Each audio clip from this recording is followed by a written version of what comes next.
Puxa sua cadeira e senta junto comigo nessa mesa. Meu nome é Arielle e esse é mais um episódio do podcast Juntas na Mesa. Bom, hoje a gente vai falar de polêmica. Sim, vamos falar de polêmica. Talvez eu esteja um pouco atrasada na polêmica, mas assim como eu falei do episódio das cirurgias plásticas, eu acho que talvez isso aqui fique para a posteridade, então não tem problema se a gente espera um pouquinho a pauta passar para a gente estruturar melhor o raciocínio e falar depois. Então, vamos começar. Qual foi o gatilho central? O que me levou, em última instância, a gravar esse episódio? Acredito, se você é cronicamente online, assim como eu, infelizmente, você deve ter ouvido falar sobre um tal debate de um treinador versus 30 gordos.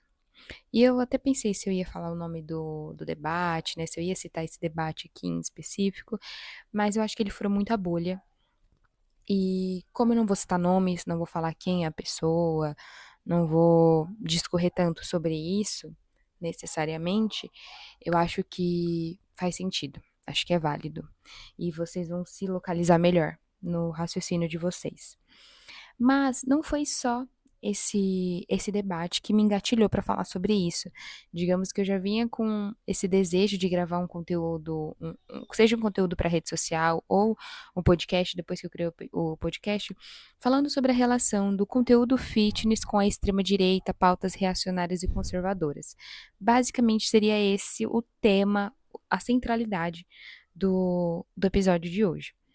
Mas, como eu já disse, né, havia outras coisas que estavam fazendo com que eu maturasse essa ideia e refletisse sobre essa pauta, que também foi um conteúdo criado por esse cara que estava no debate, mas também por outras pessoas, que foi um vídeo que outras pessoas e essa pessoa fez falando sobre propaganda, uma propaganda da Nike antiga e uma propaganda mais atual, associando isso com agenda woke, pautas woke, e como antes as marcas estavam comprando essa ideia woke, essa agenda, e fazendo propagandas com pessoas gordas, com pessoas LGBTs, em especial na propaganda que esse cara cita e outras pessoas citam, era uma pessoa era uma mulher gorda com umas roupas da Nike. Eu até gravei um vídeo sobre isso no TikTok, enfim. E aí isso já tava maturando essa ideia. Eu tava pensando, gente, alguém. Não que seja eu que vou parar essa pessoa, mas eu acho que precisam existir muitas vozes contra essas vozes de extrema direita, essas vozes conservadoras. E eu sei que já existem muitas vozes falando sobre isso, mas existem muitas outras, né? Muito mais outras do outro lado do que do nosso lado. Porque se você ainda não percebeu, eu sou uma pessoa de esquerda. Inclusive, isso já foi tema de terapia para mim, porque isso era uma grande questão.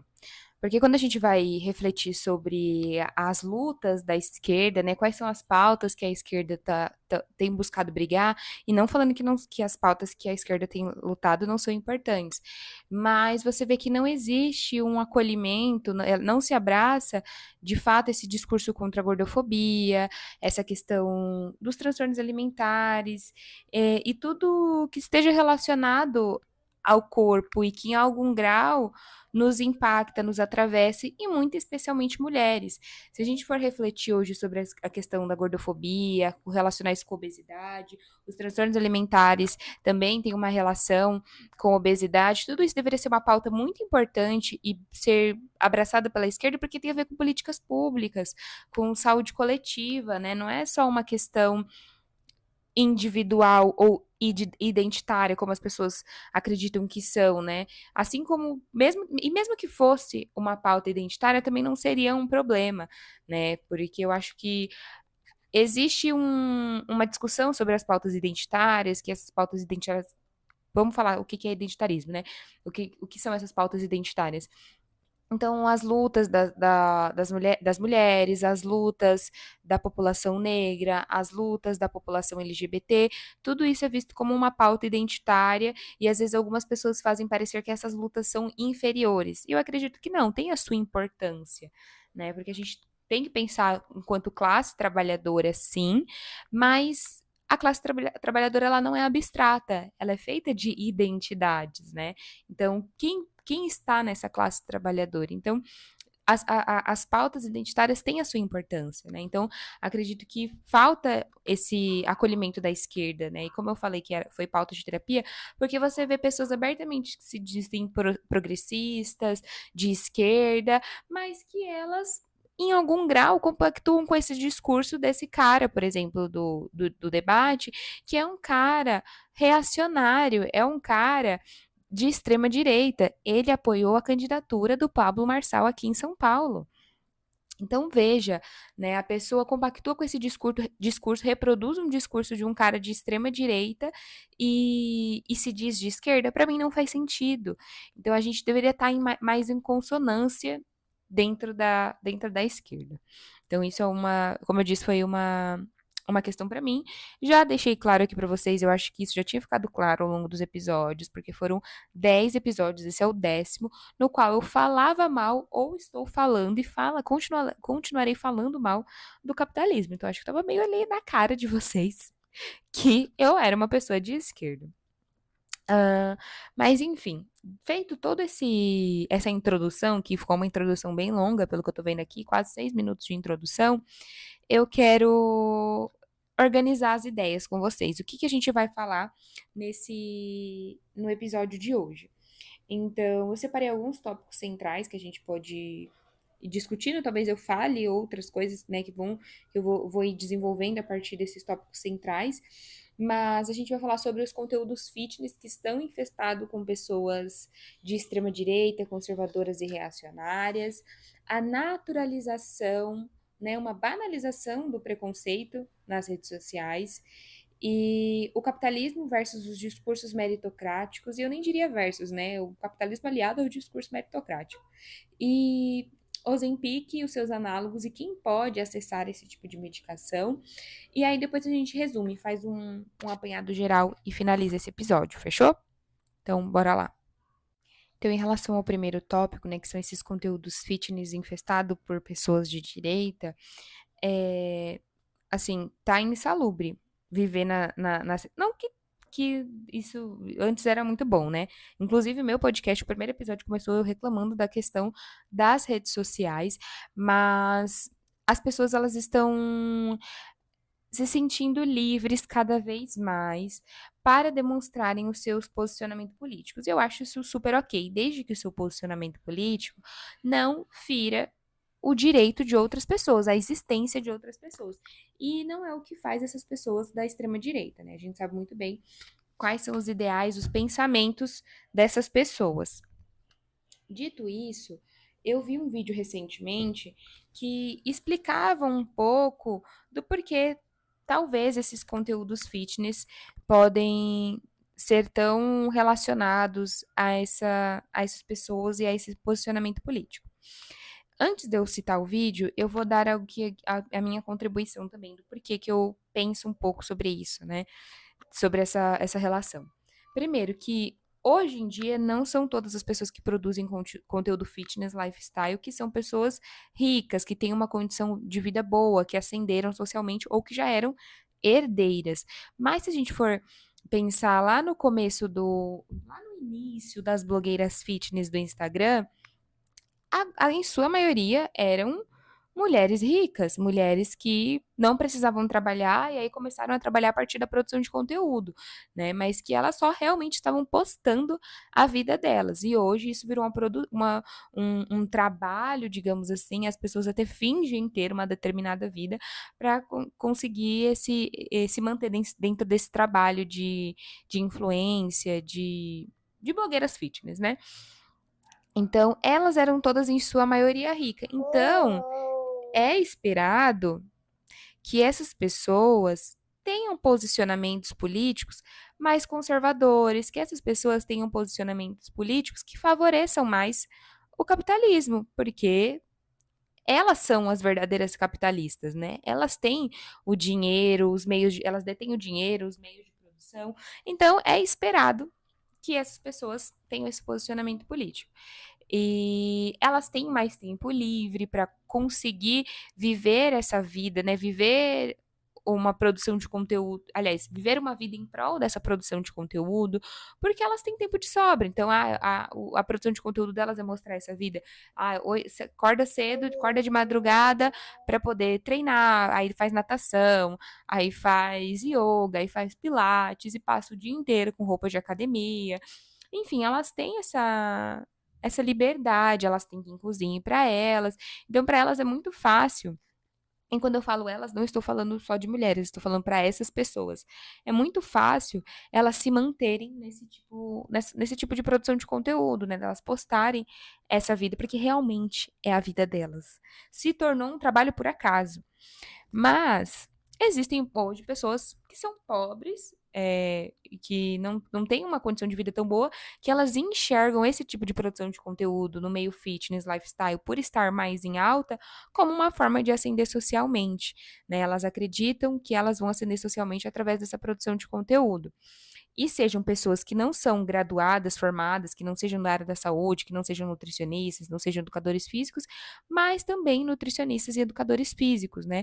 Aliás, todos os profissionais se sentem nessa obrigação de ir para as redes sociais, mas me parece que isso acaba sendo mais forte com médicos, nutricionistas, educadores físicos, e que aí começam a utilizar desses recursos de postar a própria vida, de postar o próprio corpo para angariar pacientes através disso. Aí agora, indo para o vídeo que eu falei que eu vi recentemente, é de um educador físico. Eu vou deixar o arroba dele lá no meu Instagram quando eu subir esse episódio para vocês, mas se eu não me engano é arroba Henriquinho. E ele explica sobre a questão da precarização da profissão do educador físico e como essa profissão acaba sendo jogada para esse lugar mesmo, de acreditar muito nesse lugar do empreendedorismo, de ser o empresário de si mesmo, né, o CEO da própria vida. E ele fala muito também da questão da graduação, e como a gente já vai aprendendo, né? Ele, enquanto educador físico, já foi aprendendo esses discursos dentro da graduação. E, inclusive, eu contribuí com o vídeo comentando que com a nutrição é muitíssimo parecido. Existe uma grande precarização da nossa profissão enquanto nutricionista, porque as nutricionistas elas têm poucas opções, aliás, nós temos muitas opções, mas por conta dessa precarização e dessa desvalorização da nossa profissão, a gente acaba ficando sem muitas opções.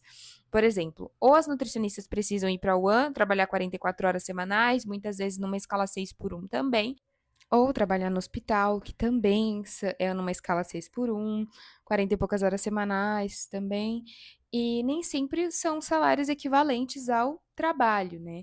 Então, eu acredito que essa precarização do trabalho não é só com os nutricionistas, com os educadores físicos, não estou dizendo isso, mas é um problema da nossa classe. E aí, ou a gente segue esse caminho e que hoje em dia a CLT, de modo geral, é vista, especialmente pelos jovens, como algo ruim, como sinônimo de pobreza, de vida precária, de vida sofrida. Então, a gente acaba buscando, então, eu vou para a parte clínica, eu vou atender. E aí, novamente, vou ser o CEO da minha própria vida, vou ser o dono da minha própria empresa. E aí a gente vai para as redes sociais divulgar o nosso trabalho. E se a gente for olhar para as redes sociais, o que que vende? É esse discurso, é, que eu vou acabar antecipando um pouco os temas, mas esse discurso meritocrático, essa normalização e banalização do preconceito, postar antes e depois, mentir, né, utilizar de fake news, fazer parceria com lojas de suplemento, mesmo sabendo que é antiético, não segue o código de ética e conduta do profissional nutricionista. Então, tudo isso dá mais ibope, dá mais dinheiro, e tudo isso conversa com essa lógica capitalista, né? Essa lógica da individualização, de como eu disse, da meritocracia, né? E dessa banalização do preconceito. Enfim, porque é isso que vende hoje em dia nas redes sociais, é isso que dá dinheiro. E muitos profissionais acabam se rendendo a essa lógica e quando vai ver, já estão extremamente alinhados com essas pautas reacionárias e conservadoras. Partindo para o próximo tópico, que é justamente essa questão da naturalização e banalização do preconceito. Então, são profissionais sendo abertamente preconceituosos com o seu público ou com seus pacientes, então, expondo situações de consulta, expondo o próprio público, respondendo de forma extremamente grosseira e agressiva, as pessoas que interagem. E infelizmente, algumas pessoas me parecem que estão gostando disso, né? Que as pessoas acabam comentando, mas é só assim que a gente toma vergonha na cara, é porque é bom mesmo ser humilhada para conseguir fazer, porque foi depois dessa humilhação que eu decidi fazer. Então as pessoas estão também se acostumando, se adaptando com isso, né? Não é só uma naturalização entre os profissionais, mas especialmente entre as pessoas que consomem. Não à toa, esse conteúdo, ele faz sucesso. Claro que tem toda uma questão de marketing no sentido de que hoje em dia não tem um marketing ruim, um marketing bom, né? Aquela famosa e velha frase, fale bem ou fale mal, mas fale de mim. Então, falando, gerando burburinho, é isso que importa, né? Então tem esse aspecto também, mas realmente tá totalmente naturalizado ser preconceituoso nas redes sociais. Então, aquele movimento que a gente vinha tendo ali por volta de 2015, 2016, retrocedemos tudo, né? Retrocedemos completamente. Então, as coisas mais comuns que vocês vão ver no perfil dessas pessoas, e aqui eu não vou descer tanto nível, mas as coisas mais comuns tem que parar de ser mimada, tem que tomar vergonha na cara, porque é falta de vergonha na cara, porque basta ter disciplina. E quando você ouve esse tipo de coisa, fica nítido também o posicionamento político dessas pessoas, e não só o posicionamento político dessas pessoas, mas na maioria das vezes a classe social, porque como eu falei lá no começo, é muito fácil para uma pessoa que realmente tem todo o tempo do mundo, que não trabalha, que não precisa pegar transporte público, falar que é uma questão de força de vontade, não é mesmo? Outra coisa que me mostra muito essa naturalização do preconceito são trends ridículas e péssimas que estão rolando por aí. Uma em especial que me impacta muito, que me deixa assim decepcionada, triste e com ódio ao mesmo tempo, que é as pessoas pedindo a volta do bullying, falando que bullying forma caráter, que é isso mesmo, que tem que voltar a fazer bullying para que as pessoas comecem a tomar vergonha na cara.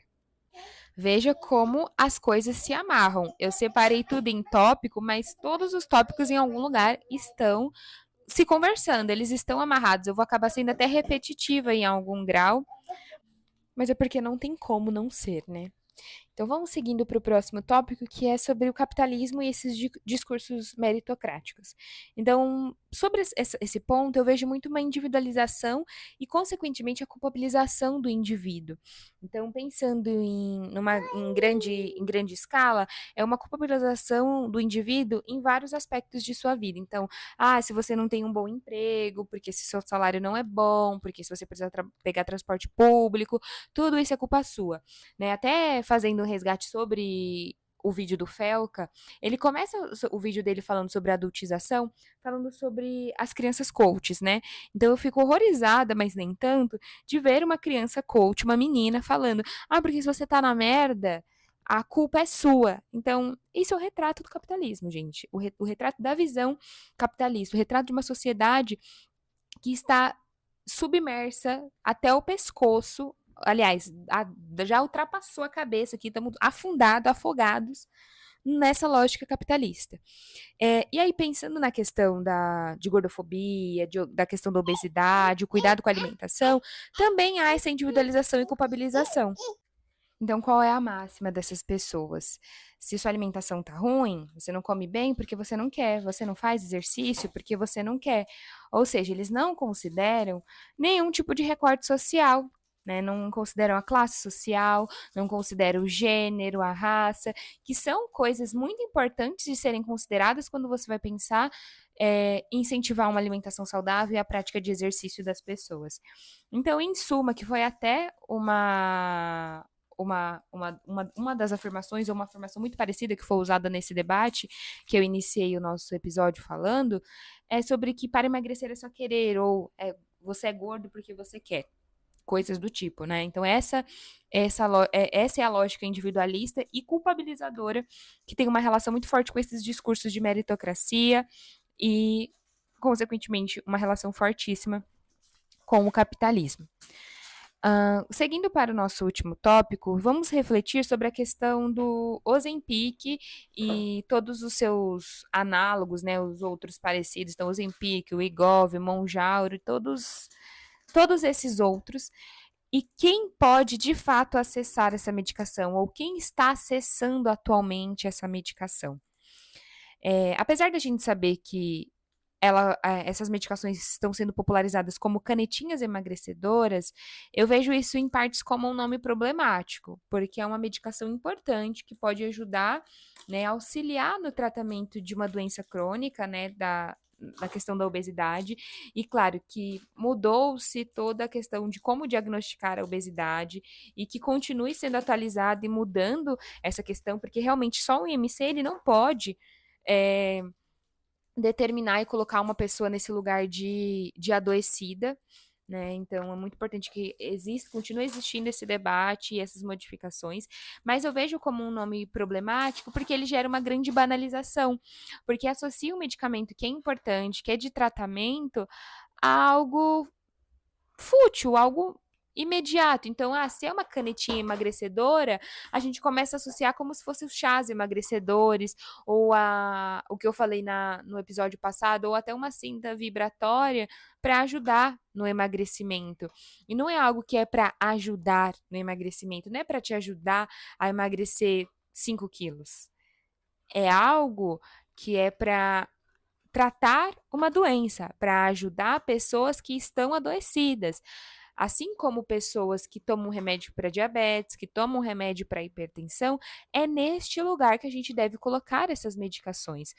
Porque uma pessoa que está em algum grau de obesidade e realmente precisa utilizar dessa medicação, ela também pode acabar se sentindo mal, porque existe todo um discurso de que quem utiliza da medicação para emagrecer é uma pessoa fraca. Então tem uma relação muito forte ali com os discursos meritocráticos, então uma pessoa que não tem capacidade, não tem força de vontade suficiente para fazer isso sozinho. Então gera um estigma muito forte sobre o uso da medicação. E até fazendo um paralelo ao estigma muito forte que tem, por exemplo, as medicações psiquiátricas, né? Então a pessoa que recorre à medicação psiquiátrica, ela é mais fraca, porque ela não conseguiu utilizar outros recursos. Acabei de ver, inclusive, uma nutricionista postando algo como: o exercício físico é o melhor antidepressivo, mas é muito fácil tomar uma pílula. Gente, só quem passou por uma depressão, mas não só quem passou deveria entender, mas só quem passou vai entender que às vezes a medicação ela realmente é necessária, né? Então, fazendo esse paralelo para que a gente compreenda a real necessidade disso e pare de banalizar essas medicações que são tão importantes. Dito isso, vamos partir para o ponto que eu queria levantar, que é quem pode acessar essa medicação. Eu acho que há mais ou menos uns 2 anos atrás, ou no máximo 1 ano, teve uma reportagem no Fantástico, depois teve outras reportagens falando sobre obesidade. Eu acho muito incrível que eles não falam o tema gordofobia. Não teve ainda uma reportagem falando especificamente sobre gordofobia. Fica falando sobre toda a questão da obesidade, mas ninguém usa o termo gordofobia. Mas enfim, teve uma reportagem no Fantástico nesse tempo aí que eu citei, mostrando algo muito interessante, que para mim foi interessante para não dizer outra coisa. E nessa reportagem retratavam 2 mulheres. De um lado, uma mulher branca, loira, numa classe social mais alta, uma classe média alta, digamos assim, e no outro, uma mulher negra, gorda, em obesidade, não só gorda, mas em obesidade, precisando da medicação e numa situação de pobreza. Uma situação de pobreza bem assim, bem delicada, né? Bem importante. E a mulher branca, loira dessa classe maior, né, mais alta, ela estava utilizando o Ozempic simplesmente para perder 5 quilos. Então, o exemplo que eu dei de perder 5 quilos não é um exemplo fictício, é real, as pessoas estão fazendo isso. E a outra moça tinha conseguido acessar o Ozempic, acho que 1 ou 2 vezes, por conta de uma vaquinha na internet. Então, ela estava se expondo nas redes sociais, pedindo essa ajuda e sofrendo muita gordofobia, muito preconceito, mas ainda assim ela se expunha porque ela entendia que tinha sido algo importante para ela, que estava ajudando, e enquanto a outra podia comprar e estava usando literalmente para uma banalidade, uma futilidade, né? E eu entendo que insatisfação corporal, a gente já conversou aqui, é algo desconfortável, a mulher sofre, mas veja como são situações diferentes. Eu vi até como uma situação de semiótica mesmo, né?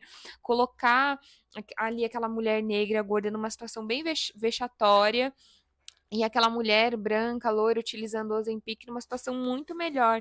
Então, foi algo bem importante que ficou na minha cabeça e que já demonstra isso, quem realmente está acessando de fato essas medicações. Sem contar que tem todo o burburinho das pessoas famosas que utilizam, né? E aí tem todos os comentários da cabeça de Ozempic. Dizem também que quem popularizou esse uso do Ozempic foi lá em Hollywood com as famosas, então a família Kardashian. Então, veja quem são as pessoas que realmente estão acessando essa medicação.